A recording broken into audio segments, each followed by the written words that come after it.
Pozdravljeni, poslušate Triglav skladi Stockcast. Danes bomo spregovorili o inflaciji in obvezniškem trgu. V naši družbi poleg Aleksandra in Klare tudi višji upravljalec, vodja tima dolžniških vrednostnih papirjev, Aleš Čačovič, a.k.a. DJ Alenija. Pozdravljen, Aleš. Pozdravljeni. Pozdravljen. Aleš, lepo pozdravljen. Na razvitih trgih lahko opazimo kar povišano inflacijo. V Ameriki je inflacija tam okoli 8%, v Evropi 7,5%. Pa me zanima, Aleš, si kaj zaskrbljen? Seveda malo je skrbi posod prisotne na trgih, tako kot pri upravljalcih in analitikih. V bistvu obrestne mere in inflacije imajo še vedno zelo različne stopnje, razkoraki so ogromni in zato seveda skrbno spremljamo, kdaj se bodo te razlike zbližale, se pravi med inflacijo in obrestno mero. Po eni strani pa se inflacija lahko hitro umiri, hitro preseneti pričakovanja samega trga in ostane nekako, se vrne nazaj v neke povprečja, kot je bila v preteklosti. Tako da skrbi so seveda lahko povsem upravičene, ampak ni nujno, da se bo iz tega razvilo kaj zaskrbljujočega. Da te najprej še malo bolj spoznamo, me zanima, odkje je tvoja afiniteta za obveznice? Kdaj si ugotovil, to je tisti pravi naložbeni razred zame? To je prišlo v bistvu čisto spontano, po naključju, ko sem delal v zavarovalnici. Seveda se tam bolj ukvarjaš z obveznicami kot z delnicami in bolj tveganimi finančnimi inštrumenti. In pa tudi že pred tem me je ta segment naložb malo bolj nekako me je zanimal, ampak v zavarovalnici sem se uspel s tem bliže spoznati in tam sem samo pri sebi ugotovil, da to je segment, v katerega me zelo vleče in me je zanimalo malo globlje raziskati in se poglobiti. Super. Kdaj si pa kupil prvo obveznico? Za sebe v bistvu še nobene, če sem iskren.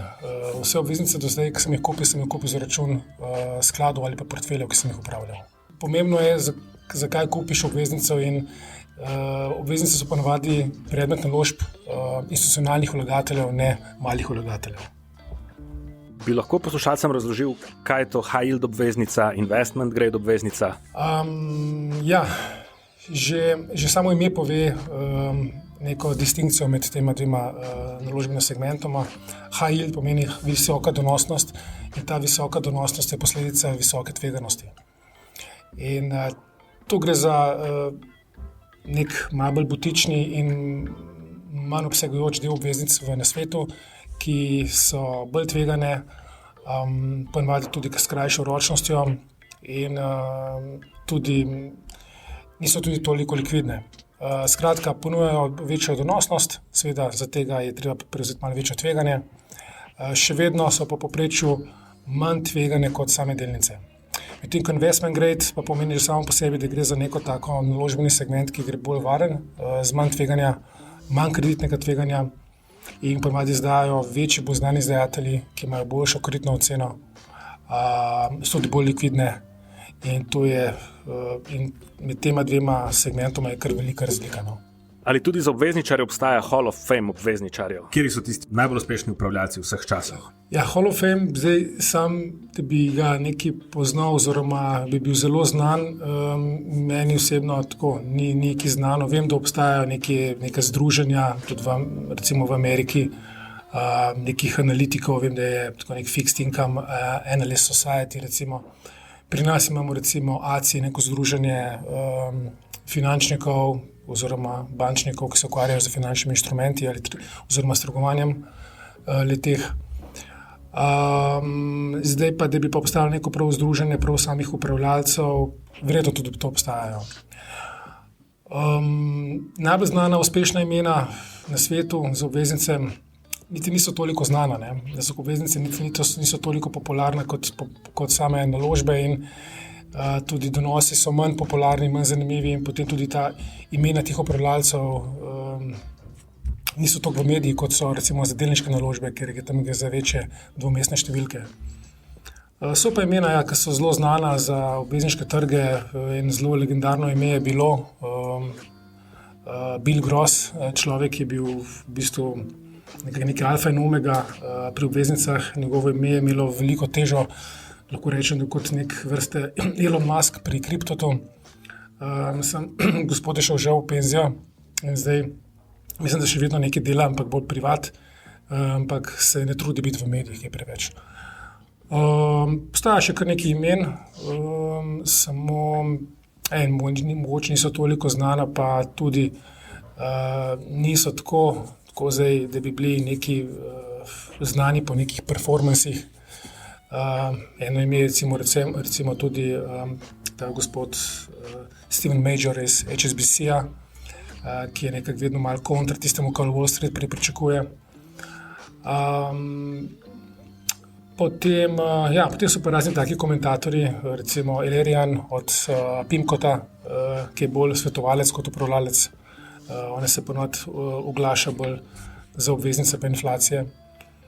Tako da je nekaj imen, ampak smo mogoče malo manj znani za delnice. Aleš, pa me zanima, kako inflacija vpliva na obveznice, v kakšni meri je ta povezanost med inflacijo in ceno obveznice? Tle sta dva tveganja notri v obveznici. Inflacijsko tveganje, koliko bo njena donosnost zrasla zaradi pričakovane inflacije, in tudi kreditno tveganje, koliko bo obveznica njena donosnost zrasla zaradi poslabšanja kreditne kakovosti izdajatelja. Tako da tle sta dve komponenti, ki sestavljata skupaj celotno donosnost obveznice. Je pa tako, zdaj obveznice ponavadi njihova donosnost redko doseže inflacijsko stopnjo. Zakaj je temu tako? Zato, v bistvu tukaj to je stvar igra pričakovanj. Inflacijska pričakovanja se dvigajo, spuščajo in to lahko zelo hitro, ampak ker je tukaj velik vpliv akterjev, kot so centralne banke in finančne inštitucije, ki kupujejo in prodajajo te obveznice, se nekako zato ta masa denarja nikoli potem ne spusti vrednost obveznic do take mere, da bi nekako dosegle višino inflacije. Zato, ker vedno je predpostavka, da ta inflacija, ki bo, je le kratkoročne narave in bo dolgoročno še prišla na neke tiste povprečja, ki so za razviti svet okoli 2, recimo, ne. Za nerazviti svet pa mogoče malo več. Pa me zdaj zanima, ali inflacija bolj vpliva na državne ali podjetniške obveznice? Bolj na državne, zato ker pri državnih obveznicah je malo manj tega kreditnega tveganja in tam se bolj vidi, v bistvu odseva to obrestno tveganje. Zato ker pri podjetniških obveznicah imaš pa še kreditno tveganje in to pa lahko malo služi kot buffer oziroma kot neka rezerva, ki lahko zmanjša vpliv tega obrestnega tveganja, če se kreditno tveganje zmanjšuje. Če se pa povečuje, je pa lahko samo še dodatni pribitek na obrestno tveganje oziroma inflacijsko tveganje. Pa bi lahko še poslušalcem obrazložil, kaj je to obrestno tveganje in donosnost obveznic? Obrestno tveganje je v bistvu sestavljeno iz inflacijskega in kreditnega, ne? To dvoje skupaj. In višje kot je to tveganje, višja je potem tudi donosnost obveznice. Oziroma, če pričakovanje raste, bo rasla tudi donosnost obveznice. To sta ta dva faktorja. V bistvu lahko bi rekli, da je še tretja komponenta tveganja, še likvidnostno tveganje. Samo ti se pa spet stvar, o kateri obveznici govorimo o državni, ima najmanj tega, če je podjetniška, ima že malo več, če pa tista high yield, ki smo prej govorili, ki so bolj tvegane, ti smo pa največji del likvidnostnega tveganja. Zdaj me pa zanima, kako vedeti v bistvu, kdaj potem kupiti obveznico? To je odvisno od kdo je na nakupni strani. A je to zdaj neka inštitucija, ki mora kupiti obveznico zato, da ker dobiva prilive z strani, recimo, če gre za pokojninski sklad, enostavno mora kupiti obveznice, ker ne more kupiti delnic in drugega in mora znotraj univerzuma obveznic iskati najboljšo obveznico za ta trenutek. Če si pa, recimo, ne vem, bolj tak portfelj, kot je vzajemni sklad, ki lahko malo špekulira, kupi kasneje obveznico ali prej, odvisno glede na situacijo na trgu, tako kot recimo je pri nas pri Triglav skladih. Potem iščeš pa seveda moment, ko bi bil najboljši za nakup.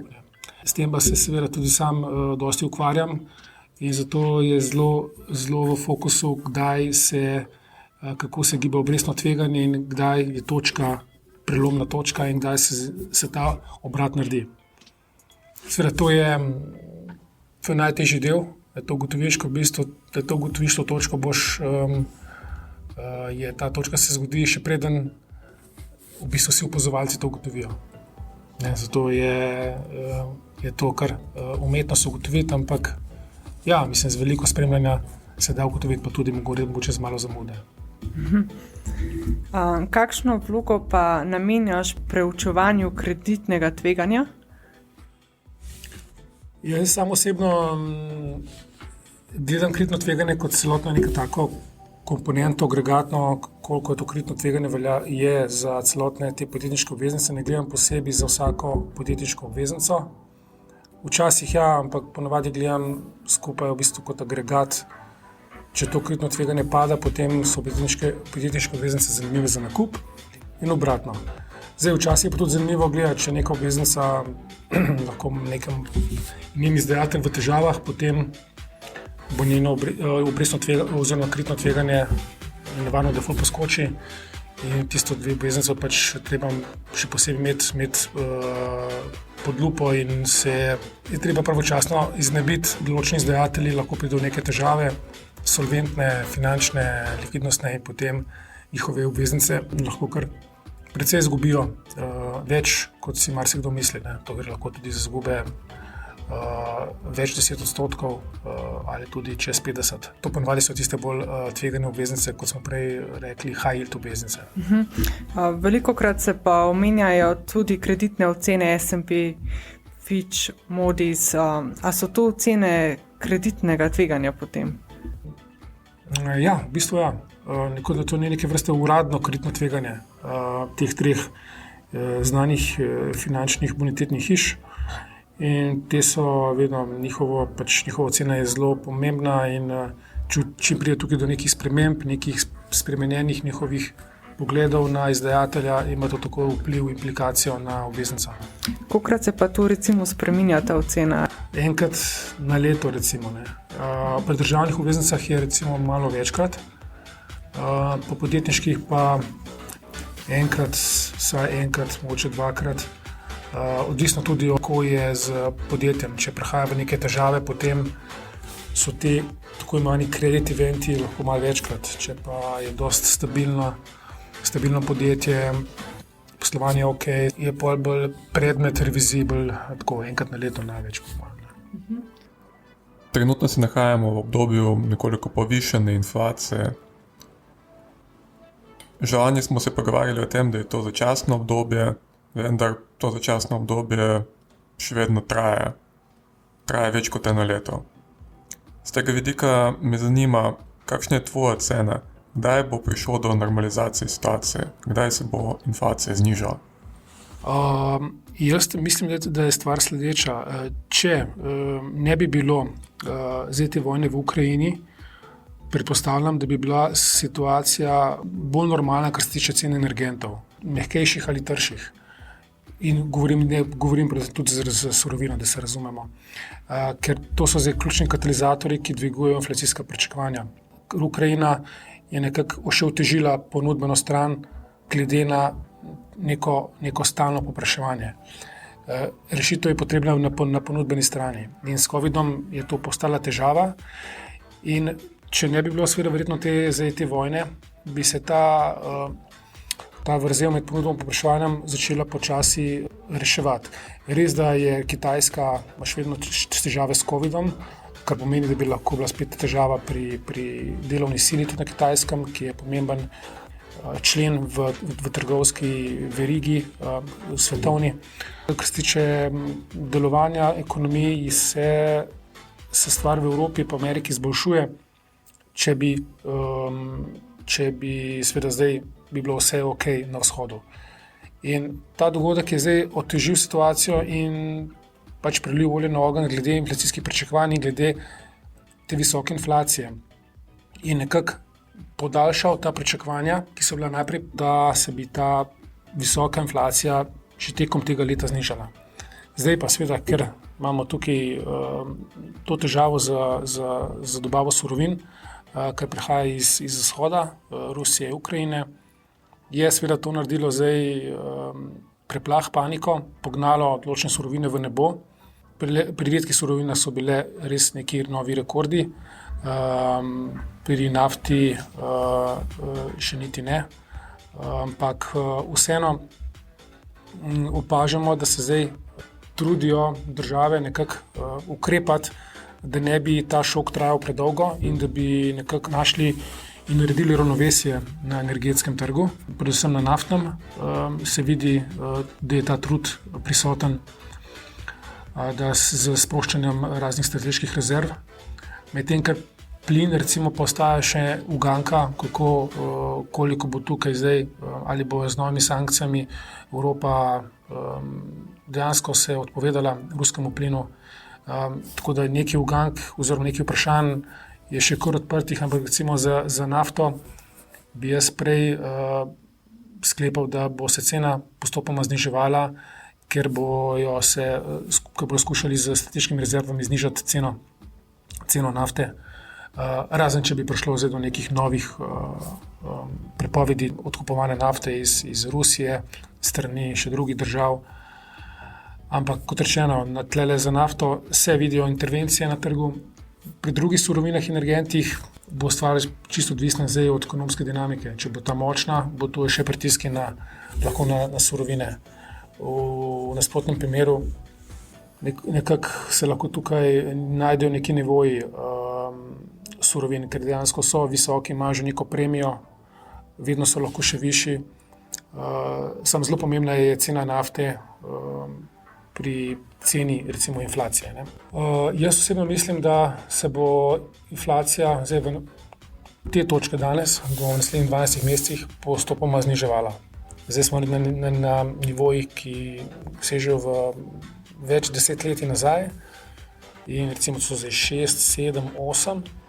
Mislim, da bomo šli tukaj zdaj dol proti 2, 3 recimo. Hipotetično, če bi se nafta recimo, ne vem, naslednje pol leta postopoma znižala na nekih 80, tam, kad je bila oktobra lani, bo to že kar na koncu ničelni efekt samo strani nafte na inflacijo. Upamo, da se tukaj ne bo še zapletalo pri cenah energentov. Določeno povpraševanje je nefleksibilno, določeno pa je fleksibilno. Zdaj je seveda stvar tudi končnih proizvodov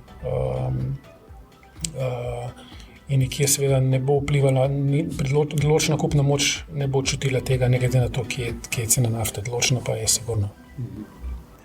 Centralne banke so v zadnjem času postale aktivne, skrbi jih inflacija. Kakšno je tvoje mnenje? A so monetarni ukrepi pravilen način za borbo s povišeno inflacijo? In še, so mogoče centralne banke prepozno začele z zategovanjem? Trenutno se mi nahajamo v situaciji, ki ni pretirano prožnata za svetovno gospodarstvo. A je zdaj mogoče že prepozno za aktivnosti centralnih bank v smeri zategovanja? Ja, se strinjam s tem, da so centralne banke začele prepozno z dvigovanjem. To je pa zato, ker so pač iz svojih izkušenj, da so bile prehitre z dvigovanjem, bile tokrat si dale več časa, ampak jih je čas malo povozil.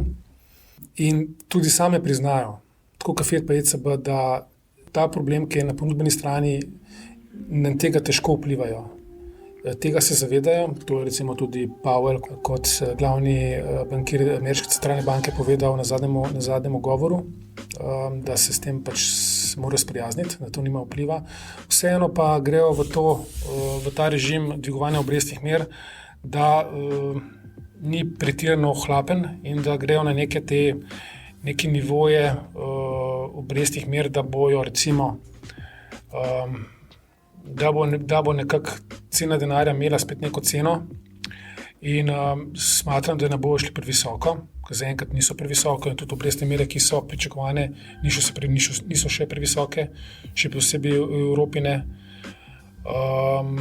Tako da te obrestna pričakovanja in te obrestne mere, ki so zdaj, vsekakor mislim, da še niso previsoko glede na gospodarsko dinamiko, pa tudi če se gospodarska dinamika umiri proti 1 ali med 0 in 1, kot se zdaj recimo v teh kvartalih pričakuje kratkoročno. Mislim, da ni to še vedno težava. Problem bi bil, če bi to šlo res na, recimo v Ameriki, da bi šla kratkoročna recimo na 3 ali več. Jaz mislim, da se oni tega dobro zavedajo, da nam nimajo vpliva, ampak vseeno morajo nekaj narediti z zamudo. Bojo pa videli, kako bojo to trgi sprejemali. Če bojo reakcija negativna, pač ponovadi so vedno se na to pol odzvali. Tako da zdaj bojo dvigovali to obrestno mero toliko, kolikor bojo sami ocenili, po drugi strani pa tudi vedno so spremljali stabilnost finančnih trgov in pa so se tudi temu primerno odzvali. Zdaj, seveda, čez čas bo sigurno na testu, koliko obrestne mere lahko prenesejo trgi. To je bilo vedno je bilo to, ta test je bil vedno prisoten in po mojem verjetno bo tudi enkrat tudi v tem ciklu. Tudi ta scenarij ni za izključiti, da bi se inflacija potem, če bi se rešilo na surovinskih trgih stvari in se trend obrnil, bi se samo po naravni poti inflacijska stopnja umirila. In potem bi tudi centralne banke malo manj bi bile napete in ta sporočilo dale trgu in pa bi bil tudi trg malo manj zaskrbljen. Vedno sta lahko dva scenarija. Po eni strani imamo centralne banke, ki imajo določene orodje za borbo s povišeno inflacijo. Po drugi strani v primeru inflacije, ki povzročijo surovinske šoke, lahko tako ali drugače rešujemo te probleme, ki se pojavljajo na ponudbeni strani. Pa so mogoče kakšno drugo orodje za borbo z inflacijo? Ja, eno je tako. V bistvu eno je, da se enostavno zagotavlja dobava, če je problem na ponudbeni strani, če imamo supply driven shock, se na ponudbeni strani nekako poskuša zagotoviti manjkajočo ponudbo. Ker če do tega ne pride, seveda potem lahko se naredijo baloni, ki na koncu naredijo nestabilnost na finančnih trgih in potem pride do zanke, ki na koncu se skupaj ta nestabilnost potem tudi zmanjša pričakovanja glede povpraševanja in pol tudi negativno vpliva na to, na sam vir inflacije in to so surovine. Ta loop, po angleško povedano, se lahko zgodi. Ta je bil recimo takrat prisoten v 2010-2011.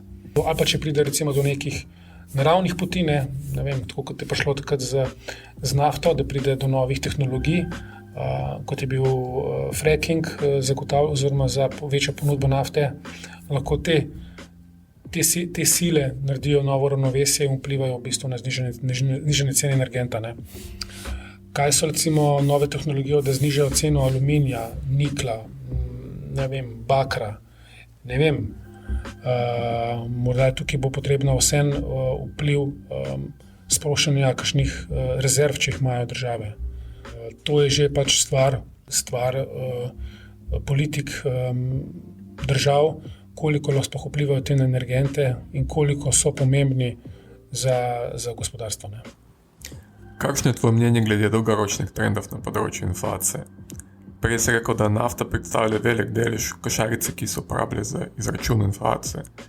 In čeprav so trenutne cene nafte res visoke, mi se zdaj nahajamo v fazi pospešenega razvoja tehnologije na področju zelene energetike. In verjetno lahko pričakujemo, da se bo v prihodnje pomembnost nafte za svetovno gospodarstvo znižala. Kaj se bo potem zgodilo z inflacijo? Kakšno je tvoje mnenje? Zna se zgoditi seveda tako, kot se je zgodilo, kot je bil efekt demografskih sprememb in tehnoloških sprememb na samo inflacijo z leti. Lahko zna biti tudi podobno za zeleno energijo, z nadomeščanjem zelenih energij, ki bi nadomeščala v vse večji meri fosilna goriva in bi imelo to lahko sčasoma negativni vpliv, ne takoj, ampak sčasoma na inflacijo, ki bi jo, zato seveda, ker se bo povpraševanje po energentih zmanjševalo in bo večje povpraševanje po elektriki. Seveda sama elektrika pa nekako seveda lahko tudi vpliva na inflacijo, samo bolj posredno, ne tako neposredno. Jaz mislim tudi z zeleno energijo oziroma z zelenim prebojem, ko popolnoma vzdržno neko blaginjo, ne pa nujno, da bo življenje kaj cenejše. Vsekakor bi pa seveda s tem pristopi lahko znižali, po mojem mnenju, stopnjo inflacije proti dolgoletnim povprečjem. Imam še eno vprašanje z tako imenovanim portfeljem 60-40. To je portfelj, kjer 60% predstavljajo delnice, 40% pa obveznice. Več desetletij je bil tak portfelj oziroma strategija investiranja zelo uspešna. Kakšno je tvoje mnenje? A je 60-40 še vedno aktualen portfelj, še vedno aktualna strategija? Ja, ta režim je bil v bistvu prisoten v prejšnjem desetletju, recimo po tistem dotcom boomu, ko so prišle spet višje obrestne mere nekako kot novi režim pri centralnih bankah oziroma njihovi monetarni politiki in zastopanost v indeksih, delniških indeksih je bil drugačen, manj je bilo notri tehnologije, ker vemo, da tehnološki sektor, njihove vrednotenje je precej odvisno tudi od dolgoročne obrestne mere. In takrat v 2 dekadi nazaj, ko je bilo tisto, ko smo imeli tudi neko tehnološko renesanso, .com, ki je bilo več pričakovan kot materialnih rezultatov, je bilo zelo podobna situacija. Je bilo v bistvu tudi, ko so šle obrestne mere dol, so tudi delnice rasle. In obratno. Potem se pa to spremenilo, v bistvu, ker so zrasle obrestne mere in ko je prišel ta nov režim, tudi tehnologija je bila manj zastopana v indeksih in potem, seveda, čim je prišlo do nekih pričakovanj o nižji gospodarski rasti, so bile delnice spet bolj zanimive, delnice pa ne in je prišlo do te menjave in ti je ta struktura portfelja 60-40 kar dobro složila. V bistvu ti je, ko so delnice padle, so obveznice rasle. Potem po tisti globalni finančni krizi, seveda je prišlo do teh monetarnih sprememb oziroma pristopov centralnih bank, so začeli uporabljati bolj te nekonvencionalne ukrepe in skušati obrestne mere imeti čim dlje nizke. In na koncu v bistvu je pol to dvigovale vrednotenja delniških naložb. Po drugi strani je bilo pa vedno več tudi zastopan tehnološki sektor znova, vedno več je bilo podjetij, hitreje so rasla, njihova zastopanost so bila večja in je tudi, to še posebej vidno v ameriških indeksih, spet je imela vpliv dolgoročna obrestna mera na gibanje delniških indeksov, kjer je bila spet tehnologija bolj zastopana. Po drugi strani so bile pa obrestne mere tako nizke, da so lahko šle spet samo gor. Hkrati pa recimo, če je bila, pa je pa tudi še drug vidik, ko imaš nizke obrestne mere, pa ko se vlagatelj išče alternativo, je ne vidi v obveznicah, ker ima preveč nizko obrestno mero. In potem obveznica ne zraste, ampak gre v ne vem kaj, v denar in potem pade tudi obveznica, ker obveznice recimo takrat rastejo, ko rastejo pričakovanja v obrestnih merah. In potem oboje pada ali oboje raste, recimo to smo imeli zdaj. Tako da zdaj, če ne bo prišlo do nekih daljših dvigovanj obrestnih mer, pa trajno še visoke inflacije, v tem primeru bi spet prišli v ta stari režim, ki je bil 10 let nazaj. Sam pa pričakujem, da bi bila tudi mogoče bo tudi malo manj zastopana tehnologija v delniških indeksih, no, spet ni nujno. Če pa obrestne mere ne bo šle kaj daleč visoko, oziroma mogoče, da smo v preteklem mesecu že dosegli najvišji nivo, pa delniški indeksi najnižji nivo, kar se tiče tehnologij.